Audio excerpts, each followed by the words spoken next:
Capítulo 9. 1969. De repente, todo un nuevo elenco de personajes entraban y salían de la oficina. El aumento de las ventas me permitía contratar cada vez a más y más representantes. La mayoría de ellos eran antiguos corredores y excéntricos como solo los antiguos corredores pueden serlo. Pero cuando se trataba de vender, solo pensaban en el negocio. Dado que lo que intentábamos hacer les inspiraba y que trabajaban únicamente a comisión a $2 el par, no había camino que no recorrieran. Acudían a todos los eventos de atletismo de instituto o universitario que hubiera en un radio de 1000 millas, y sus extraordinarios esfuerzos estaban aumentando aún más nuestras cifras. En 1968 habíamos facturado $150,000 en ventas y en 1969 íbamos camino de quedarnos justo por debajo de los 300,000. Aunque seguía sintiendo el aliento de Wallace en la nuca, incordiándome para que bajara el ritmo y gimoteando sobre mi falta de patrimonio neto, decidí que a Blue Ribbon le iba lo bastante bien para justificar un sueldo para su fundador. Justo antes de mi 31º cumpleaños, di aquel atrevido paso.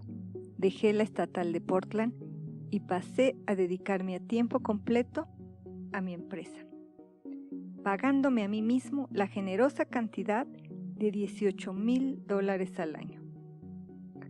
Sobre todo, me dije, la mejor razón para dejar la estatal de Portland era que ya había obtenido más de la universidad. Penny, de lo que habría esperado nunca.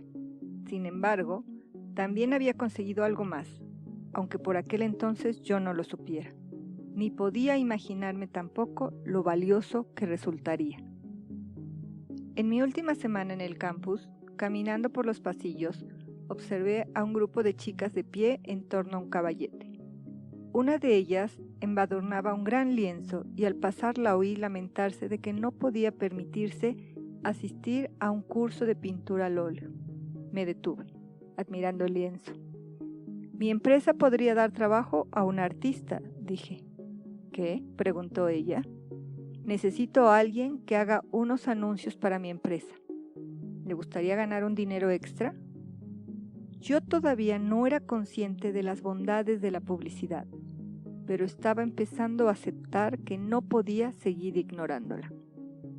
La Standard Insurance Company acababa de publicar un anuncio a toda página en el Wall Street Journal promocionando a Blue Ribbon como una de las empresas jóvenes y dinámicas que figuraban entre sus clientes. El anuncio incluía una foto de Bowerman y yo, mirando fijamente unos tenis. No como si fuéramos innovadores del calzado, sino como si fueran los primeros tenis deportivos que habíamos visto en nuestra vida. Parecíamos retrasados, resultaba embarazoso. En algunos de nuestros anuncios, el modelo no era otro que Johnson. Aquí Johnson vistiendo un chandal azul, allá Johnson brandiendo una jabalina. En lo referente a la publicidad, nuestro enfoque era primitivo y chapucero.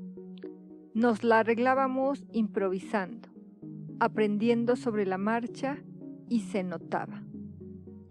En cierto anuncio, creo que era de los tenis de Marathon Tiger, nos referíamos a un nuevo tejido como Swiss Fiber. Al día de hoy, ninguno de nosotros recuerda a quién se le ocurrió el término ni qué significaba, pero sonaba bien. La gente me decía constantemente que la publicidad era importante, que era lo último. Yo siempre hacía un gesto de fastidio. Pero si resultaba que en nuestros anuncios había fotos ñoñas y palabras inventadas, y Johnson posando de manera seductora en un sofá, era evidente que tenía que empezar a prestarle más atención. Le daré $2 la hora, le dije a la famélica artista del pasillo de la estatal de Portland. ¿Por hacer qué?, me preguntó. Diseñar anuncios de imprenta, le respondí. Hacer algo de rotulación, logotipos, quizá unos cuantos diagramas y gráficos para presentaciones. No parecía nada del otro mundo, pero la pobre chica estaba desesperada. Escribió su nombre en una hoja de papel, Caroline Davison, y su número de teléfono. Lo guardé en el bolsillo y luego me olvidé por completo de él. Contratar a representantes y artistas gráficos revelaba un gran optimismo, y a mí no es que me sobrara precisamente. Tampoco es que fuera pesimista. Por lo general intentaba mantenerme entre los dos extremos, sin entregarme a ninguno. Pero mientras se acercaba 1969, yo me encontraba contemplando el espacio y pensando que el futuro podía ser brillante. Tras un reparador sueño nocturno y un copioso desayuno, tenía muchos motivos para la esperanza. Aparte de nuestras robustas y crecientes cifras de ventas, Otnizuka no tardaría en sacar varios nuevos y fascinantes modelos de tenis, incluyendo los Obori, que llevaban una capellada de nylon ligera como una pluma, o los Marathon, también de nylon, con elegantes líneas que recordaban al Volkswagen Karmann. Se venderán solos, le dije muchas veces a Woodley, simplemente colgándolos en el tablón de corcho.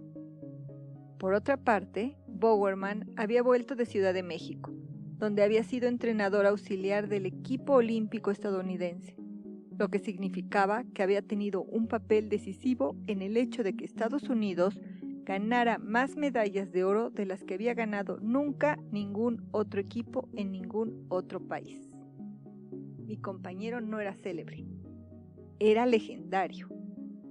Telefoné a Bowerman impaciente por conocer su opinión sobre los juegos y en especial por lo que se los recordaría siempre, la protesta de John Carlos y Tommy Smith. De pie en el podio mientras sonaba el himno estadounidense, los dos hombres habían inclinado la cabeza y habían levantado el puño envuelto en un guante negro, un gesto escandaloso con el que pretendían llamar la atención sobre el racismo, la pobreza y las violaciones de los derechos humanos. Todavía se les condenaba por ello, pero Bowerman, como yo esperaba, los apoyaba. Bowerman apoyaba a todos los corredores. Carlos y Smith estaban descalzos durante la protesta. Se habían quitado ostentosamente sus tenis Puma y los habían dejado en las gradas. Yo le dije a Bowerman que era incapaz de determinar si aquello había sido bueno o malo para la marca Puma.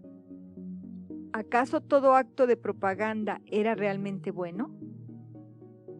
¿Era la propaganda como la publicidad? ¿Una quimera? Bowerman soltó una risita y me dijo que no estaba seguro. Luego me habló del escandaloso comportamiento de Puma y Adidas durante todos los juegos. Las dos mayores empresas de calzado deportivo del mundo, dirigidas por dos hermanos alemanes que no se podían ver, se habían perseguido la una a la otra como los policías de las películas mudas por toda la Villa Olímpica, compitiendo por todos los atletas. Habían circulado enormes sumas de dinero, a menudo metido en tenis para correr o en sobres de papel manila.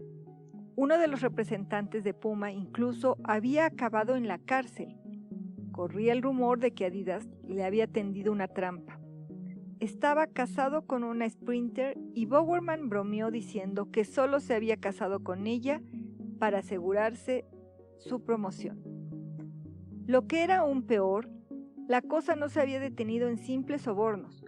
Puma había transportado clandestinamente a Ciudad de México varios camiones cargados de tenis, mientras que Adidas se las había ingeniado para evadir los duros aranceles de importación del país.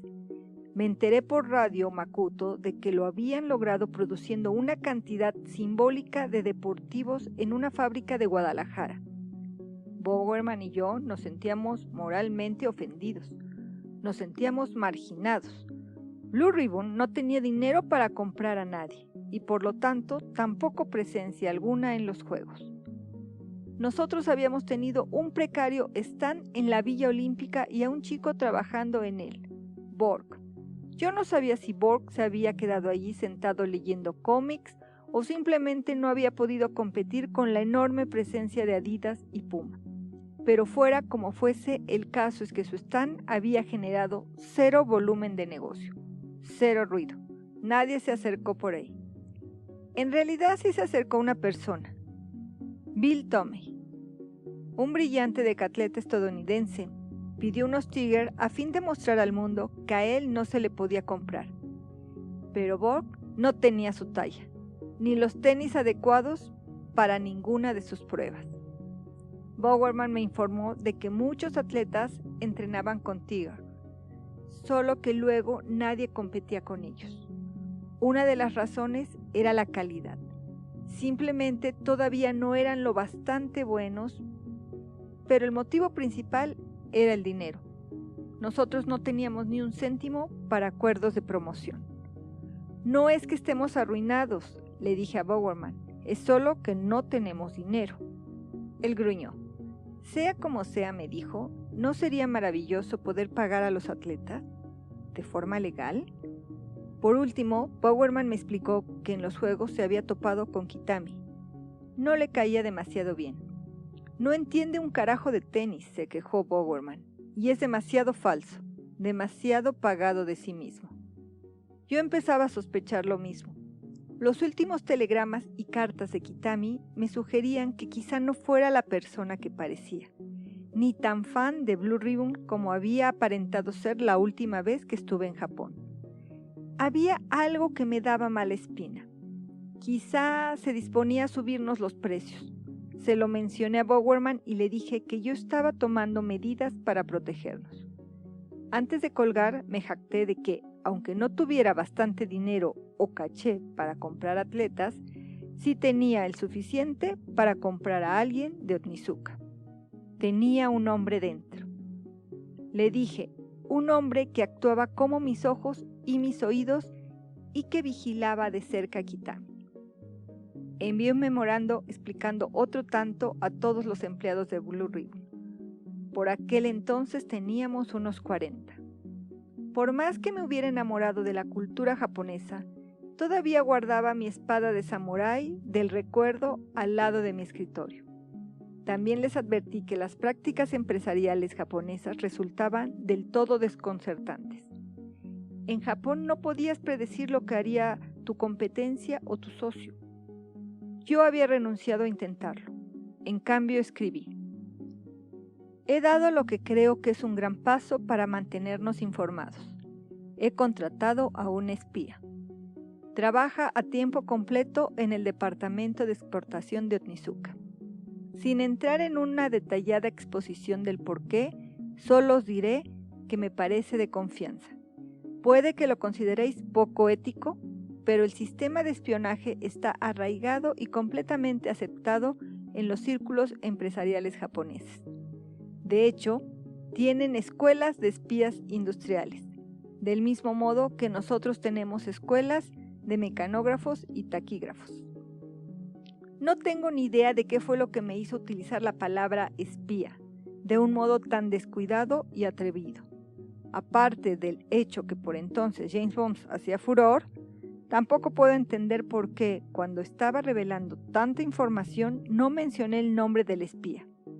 Se trataba de Fujimoto, cuya bicicleta había reemplazado. Creo que de algún modo debí de ser consciente de que el memorando era un error y una terrible estupidez, y que en algún momento habría de lamentarlo. Creo que lo sabía, pero a menudo me encuentro a mí mismo tan desconcertante como las prácticas empresariales japonesas. Tanto Kitami como el señor Otnizuka asistieron a los Juegos de Ciudad de México y después tomaron un vuelo a Los Ángeles. Yo volé desde Oregón a fin de reunirme con ellos para cenar en un restaurante japonés de Santa Mónica. Por supuesto, me retrasé, y cuando llegué, ellos estaban hasta arriba de sake. Parecían estudiantes en vacaciones. Los dos ataviados con sombreros mexicanos de recuerdo y gritando ¡Yujú! Me esforcé en reproducir su humor festivo. Me reí de todos sus chistes. Les ayudé a terminar varias fuentes de sushi y en general Hice buenas migas con ambos. Aquella noche en mi hotel me acosté pensando, esperando, que quizá me había obsesionado un poco con Kitami. A la mañana siguiente tomamos todos el avión a Portland para que pudieran conocer a la cuadrilla de Blue Ribbon. Me di cuenta de que en mis cartas a Onizuka, por no hablar de mis conversaciones con ellos, posiblemente había exagerado el esplendor de nuestra sede central mundial. En efecto, al entrar percibí la decepción en el rostro de Kitami. Y vi también al señor Onizuka mirar a su alrededor desconcertado. Me apresuré a excusarme. Puede que le parezca pequeña, les dije, riendo fuerte, pero desde esta sala hacemos grandes negocios. Observaron las ventanas rotas, la más cercana de las ventanas cerradas con jabalina, la separación de contrachapado ondulado. Observaron a Goodell en su silla de ruedas. Sintieron vibrar las paredes por la máquina de discos del Pink Bucket. Luego se miraron el uno al otro con aire indeciso. Yo me dije, chavo, se acabó la historia.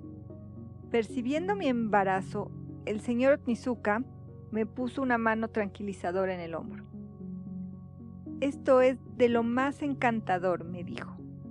En la pared del fondo, Goodell había colgado un bonito mapa de gran tamaño de Estados Unidos y había clavado un alfiler rojo en todos los lugares donde habíamos vendido un par de Tiger en los últimos 5 años.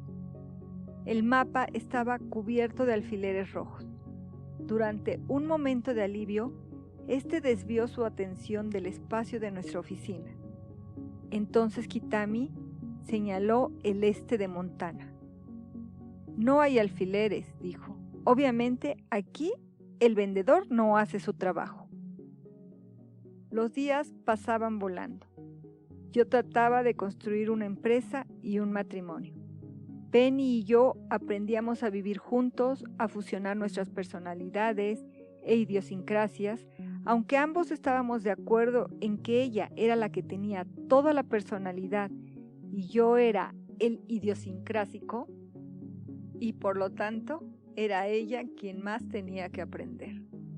Por ejemplo, estaba aprendiendo que yo pasaba una buena parte del día perdido en mis pensamientos, precipitándome por agujeros espaciotemporales mentales, tratando de resolver algún problema o de elaborar algún plan.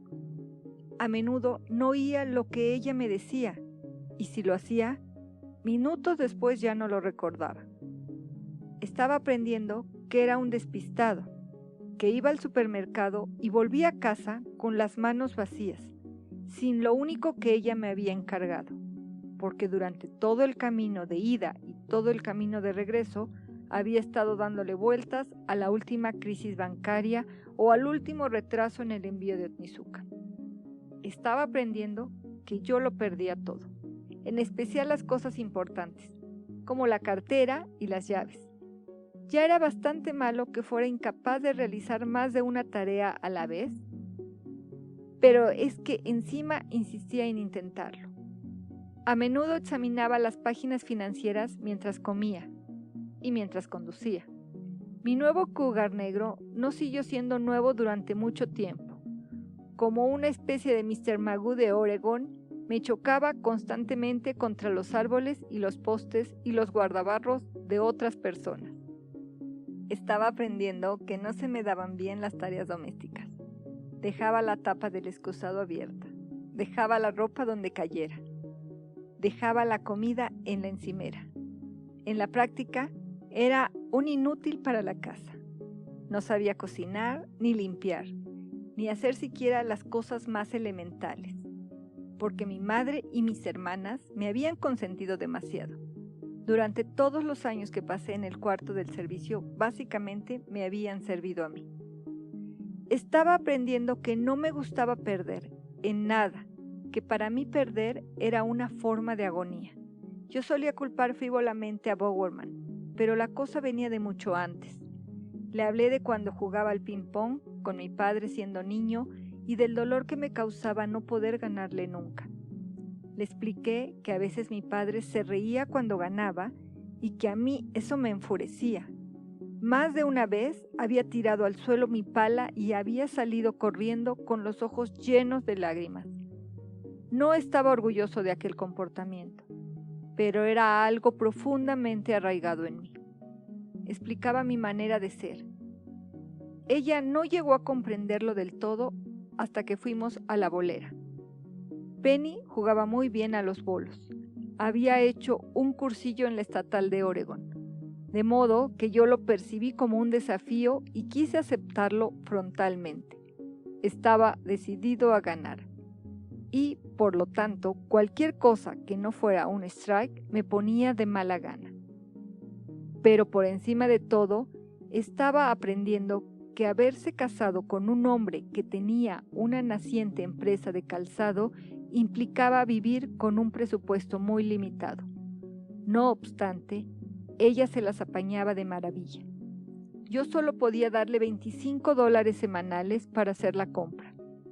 Y pese a esto, era capaz de preparar unas comidas deliciosas. Le di una tarjeta de crédito con un límite de $2,000 para que amueblara nuestro apartamento y logró comprar una mesa de comedor, 2 sillas, un televisor y un gran sofá de brazos suaves, perfecto para echar la siesta. También me compró un sillón reclinable de color marrón que colocó en un rincón de la sala de estar.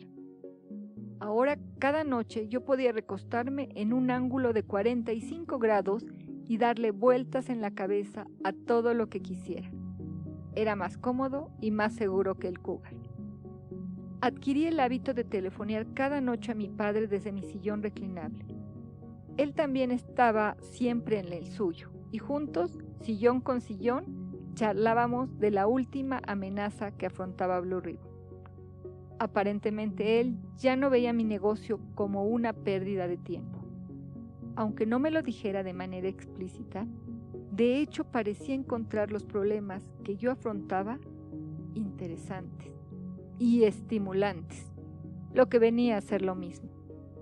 En la primavera de 1969, Penny empezó a quejarse de que se encontraba mal por las mañanas. No le sentaba bien la comida. A mediodía solía sentirse débil en la oficina. Fue al médico, el mismo que había asistido a su nacimiento, y descubrió que estaba embarazada. Nos pusimos muy contentos, aunque también hubimos de afrontar un aprendizaje completamente nuevo. Nuestro acogedor apartamento resultaba ahora del todo insuficiente. Tendríamos que comprarnos una casa, desde luego, pero ¿podíamos permitírnoslo? Yo acababa de empezar a pagarme un sueldo. ¿Y en qué parte de la ciudad deberíamos comprarla? ¿Dónde estaban las mejores escuelas? ¿Y cómo se suponía que iba yo a investigar precios de viviendas y escuelas, más todas las demás cosas que comporta comprar una casa, mientras dirigía una empresa emergente? ¿Era siquiera factible dirigir una nueva empresa al tiempo que uno formaba una familia? ¿Debería volver a la contabilidad o a la enseñanza o a algo más estable? Recostado cada noche en mi sillón reclinable, mirando al techo, intentaba centrarme. Me decía, la vida es crecimiento. O creces o te mueres. Encontramos una casa en Beaverton. Era relativamente pequeña. Solo tenía 150 metros cuadrados, pero disponía de media hectárea de terreno alrededor, un pequeño establo y una piscina. También había un pino enorme en la parte de adelante y un bambú japonés en la de atrás. Me gustó. Mejor dicho, la reconocí. De pequeño, mis hermanas me preguntaron varias veces cómo sería la casa de mis sueños, y un día me dieron un lápiz de carbón y un bloc y me pidieron que la dibujara. Cuando Penny y yo nos mudamos allí, mis hermanas desenterraron el viejo dibujo al carbón. Era el vivo retrato de la casa de Beaverton. Costaba $34,000 y yo me hinché de satisfacción al descubrir que tenía ahorrado el 20% de aquella cantidad. Por otra parte, había puesto aquellos ahorros como aval de mis numerosos préstamos en el First National. De modo que fui a hablar con Harry White. Necesito los ahorros para la entrada de una casa, pero pondré la casa como aval, le dije. De acuerdo, me respondió. ¿Eso no es necesario preguntárselo a Wallace? Aquella noche le dije a Penny que si Blue Ribbon quebraba, perderíamos la casa. Ella se llevó la mano al vientre y se sentó. Aquella era la clase de inseguridad que siempre había jurado evitar. Vale, empezó a repetir. Vale. Con tanto en juego, se sintió obligada a seguir trabajando en Blue Ribbon durante todo su embarazo. Lo sacrificaría todo por Blue Ribbon, incluso su preciado objetivo de graduarse en la universidad. Y cuando no se encontraba en la oficina, dirigía la sección de venta por correo desde casa. Solo en 1969, pese a las náuseas matutinas, los tobillos hinchados, el aumento de peso y la constante fatiga, Penny sacó 1,500 pedidos. Algunos no eran más que toscos calcos de un pie humano, enviados por clientes de lugares remotos, pero a ella no le importaba. Comparaba diligentemente el calco con los tenis correctos y rellenaba el pedido. Cada venta contaba. Al mismo tiempo que a mi familia se le quedaba pequeña la casa, a mi empresa le ocurría otro tanto. Ya no cabíamos en aquella sala junto al Pin Bucket. Además, Udell y yo estábamos hartos de tener que gritar para hacernos oír por encima de aquella máquina de discos. De modo que cada noche después del trabajo íbamos a tomar unas hamburguesas con queso y luego dábamos vueltas con el coche buscando otro local comercial. Logísticamente aquello era una pesadilla. Udell tenía que conducir, ya que su silla de ruedas no cabía en mi Cougar, y yo siempre me sentía culpable e incómodo por tener de chofer a un hombre con tantas limitaciones. También me desquiciaba cuando muchas de las oficinas que íbamos a ver tenían un tramo de escalera, o varios. Eso significaba que me tocaría subir y bajar a Udell. Aquellos momentos eran para mí un doloroso recordatorio de su realidad. Durante una jornada de trabajo normal, Udell era tan positivo, tan enérgico, que resultaba fácil olvidarla. Pero empujando su silla, maniobrando con ella arriba y abajo, muchas veces me impresionaba lo delicado y lo desvalido que podía llegar a ser. Yo rezaba en voz baja: por favor, que no se me caiga. Por favor, que no se me caiga. Udell me oía y se ponía rígido, y su tensión me ponía aún más nervioso a mí. Tranquilo, le decía. Todavía no he perdido a ningún paciente. Jeje. Ocurriera lo que ocurriese, él nunca perdía la compostura, ni siquiera en la situación más vulnerable. Conmigo, manteniéndolo en precario equilibrio en lo alto de algún oscuro tramo de escalera, se olvidaba jamás de su filosofía. No te atrevas a compadecerte de mí o te mato. La primera vez que lo envié a una feria de muestras, la compañía aérea perdió su silla de ruedas y cuando la encontraron, el armazón se había doblado como un pretzel. Ningún problema. En su silla mutilada, Udell visitó la feria, hizo todas y cada una de las cosas que tenía anotadas en su lista y volvió a casa con la sonrisa de oreja a oreja, propia de una misión cumplida. Al final de nuestra cotidiana búsqueda nocturna, nos desternillábamos por todo aquel desastre. La mayoría de las noches terminábamos en algún bar, mareados, casi delirantes. Antes de marcharnos solíamos jugar a un juego. Yo sacaba un cronómetro y mirábamos cuánto tardaba Udell en plegar su silla de ruedas y meterla y meterse él en su coche.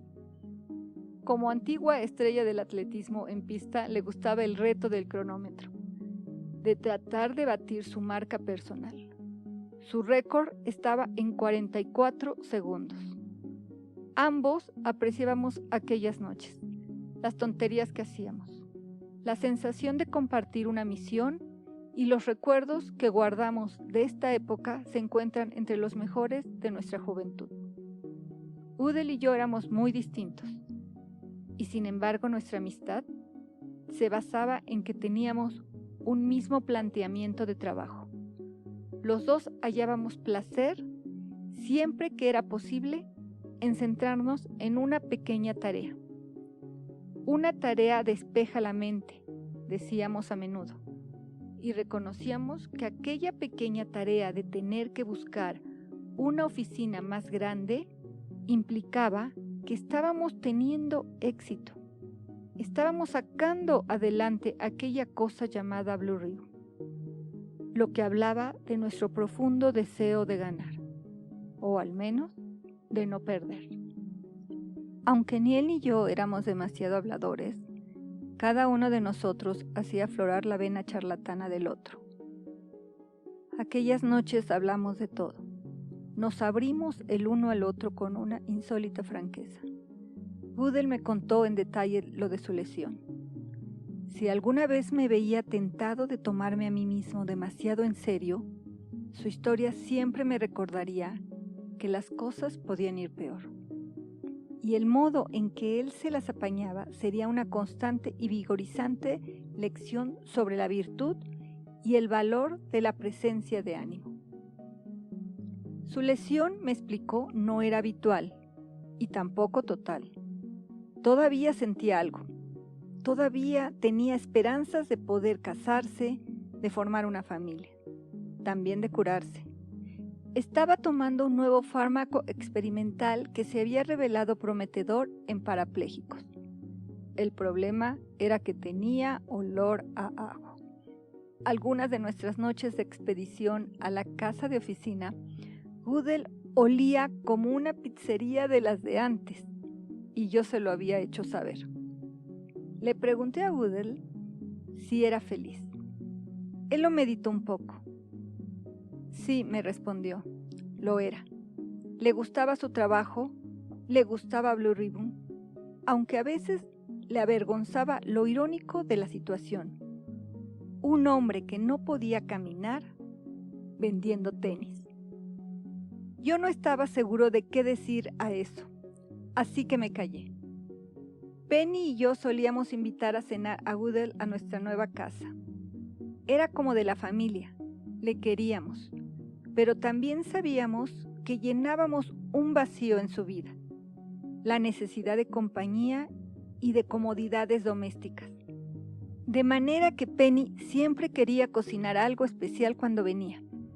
Y lo más especial que se le ocurrió un día fue gallina, más un postre hecho a base de brandy y leche helada. Sacó la receta de una revista, que nos dejó a todos chispados.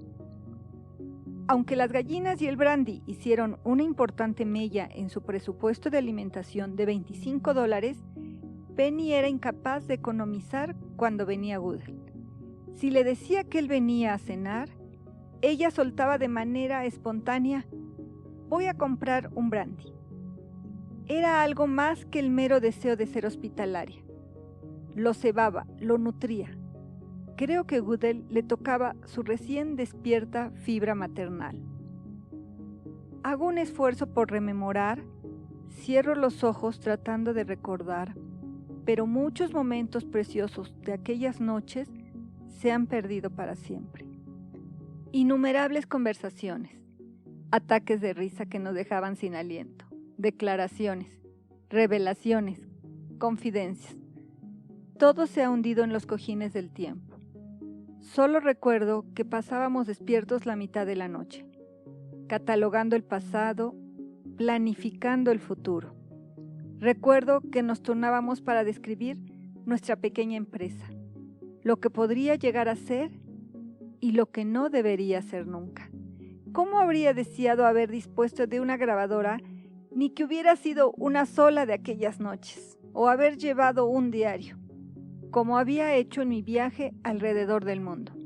Pese a ello, al menos siempre recordaré a Udell, sentado a la cabecera de nuestra mesa de comedor, cuidadosamente vestido con sus jeans azules y su jersey de cuello en pico de marca sobre una camiseta blanca. y siempre en los pies un par de Tiger con las suelas de goma inmaculadas. Por entonces se había dejado una larga barba y un poblado bigote, algo que yo le envidiaba.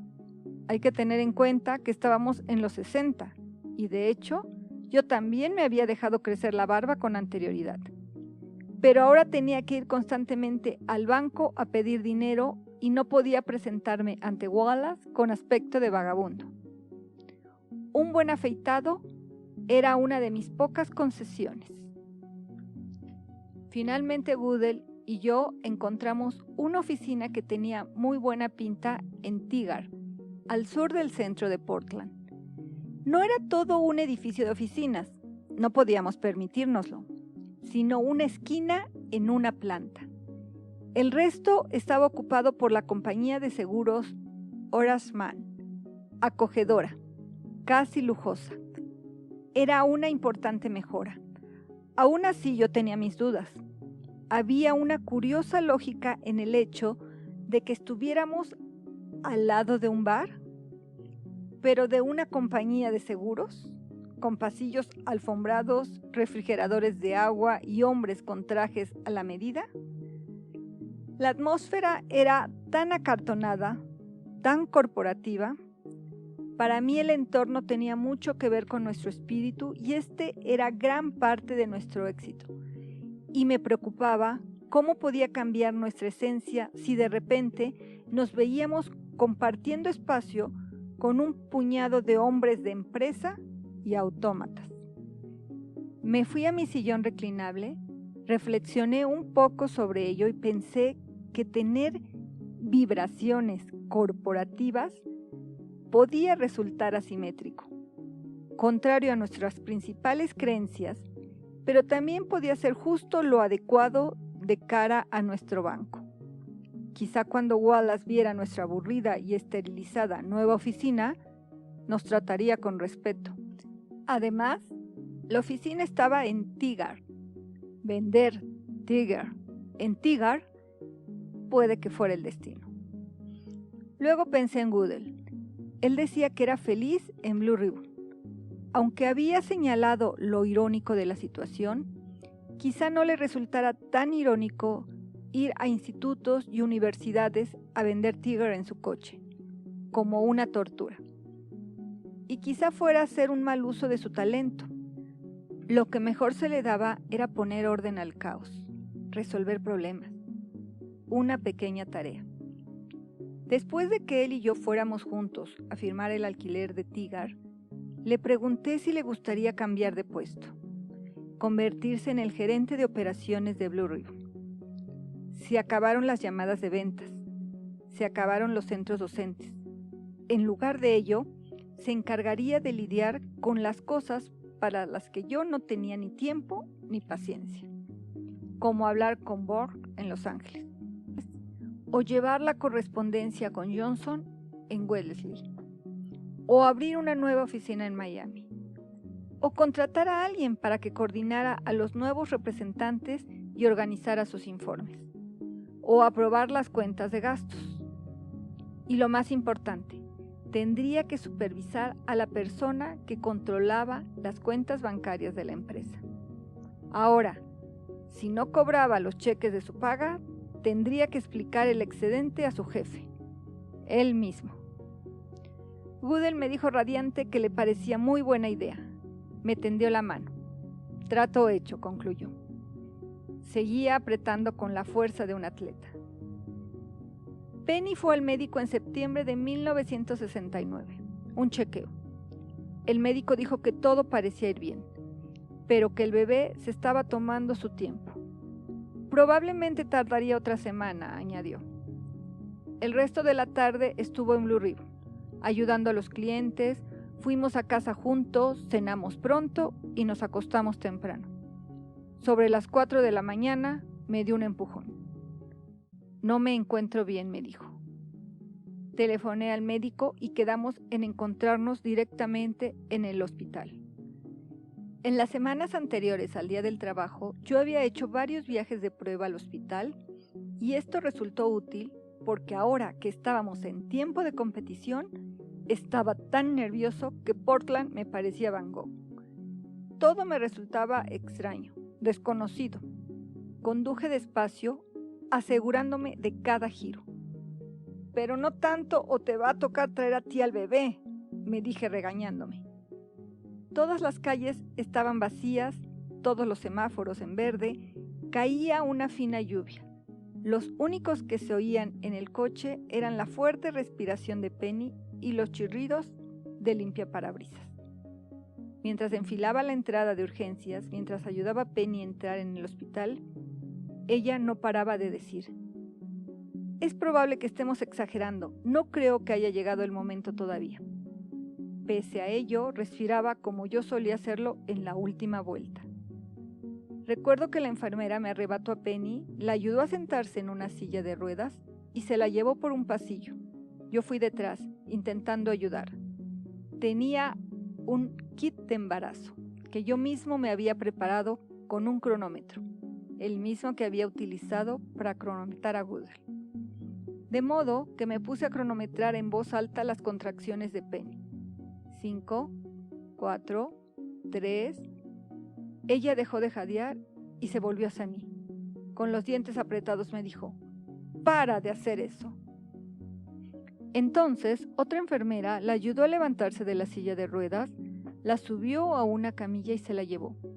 Retrocedí por el pasillo con andar vacilante hasta llegar a un sitio que el hospital llamaba el calabozo, donde se suponía que los expectantes padres habían de quedarse sentados mirando al vacío. Yo habría preferido estar en la sala de partos con Penny, pero mi padre me lo desaconsejó. Me dijo que yo nací con un intenso color azul que le había dado un susto de muerte, por lo que me recomendaba lo siguiente: en el momento decisivo, procura estar en otra parte. Me senté en una silla dura de plástico, con los ojos cerrados, trabajando mentalmente en mi calzado. Al cabo de una hora los abrí y vi al médico plantado ante mí. Tenía unas gotas de sudor en la frente.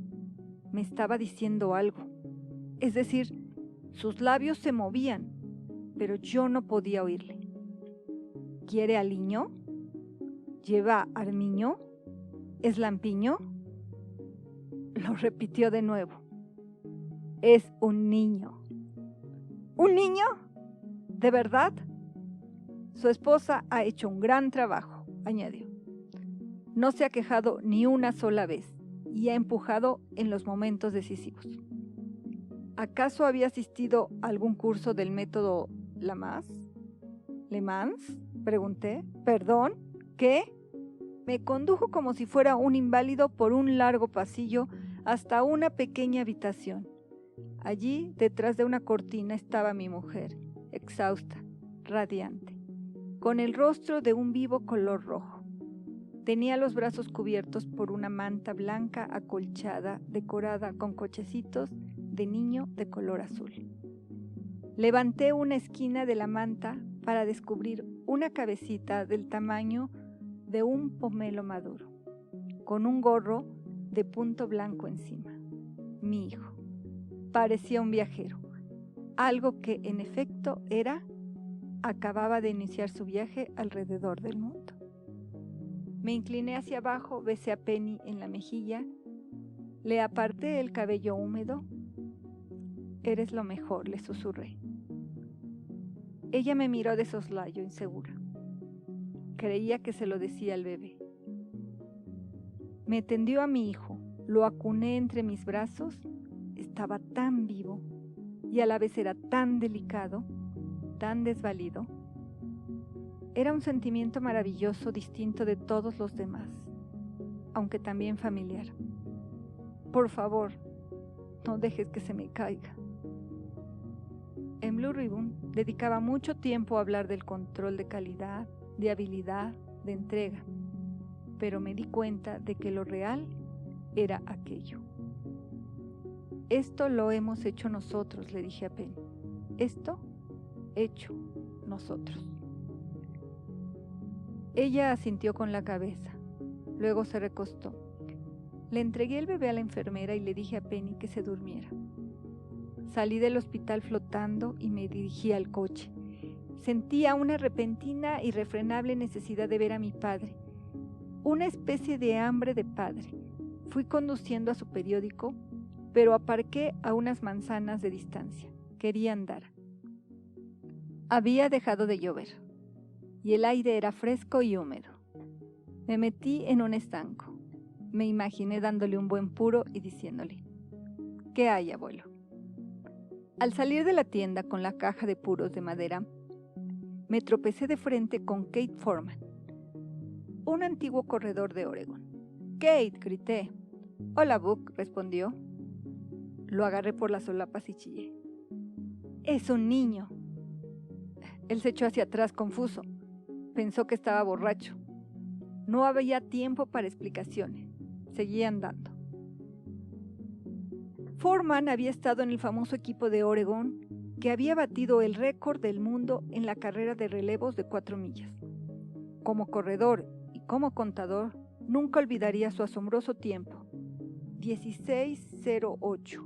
Había sido una estrella del equipo de Bowerman en el Campeonato Nacional de 1962 y el quinto estadounidense de la historia en correr la milla en menos de 4 minutos.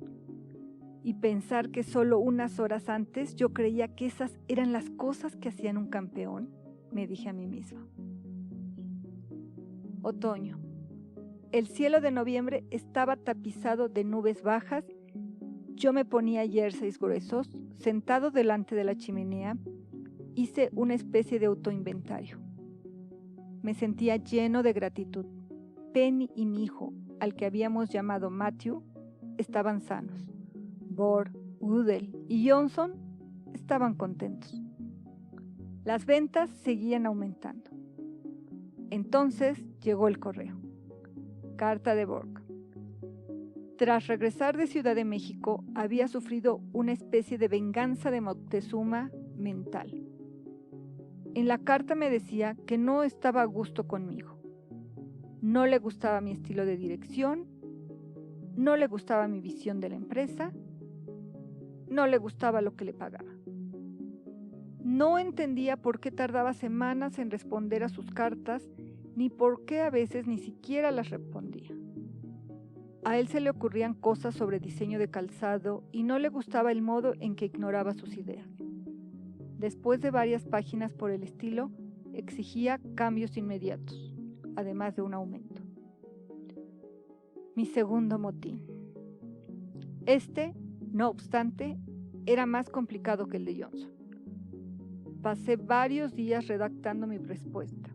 Acepté subirle el sueldo un poco y luego hice valer mi rango. Le recordé que en toda empresa solo podía haber un jefe. Y por desgracia para él, el jefe de Blue Ribbon era Buck Knight. Le dije que si no estaba contento conmigo, con mi estilo de dirección, debería saber que irse y ser despedido eran ambas opciones viables. Como ya me había ocurrido con mi memorándum del espía, al instante sufrí el remordimiento del escritor. En el preciso momento en que eché la carta al buzón, fui consciente de que Borg era una valiosa parte del equipo.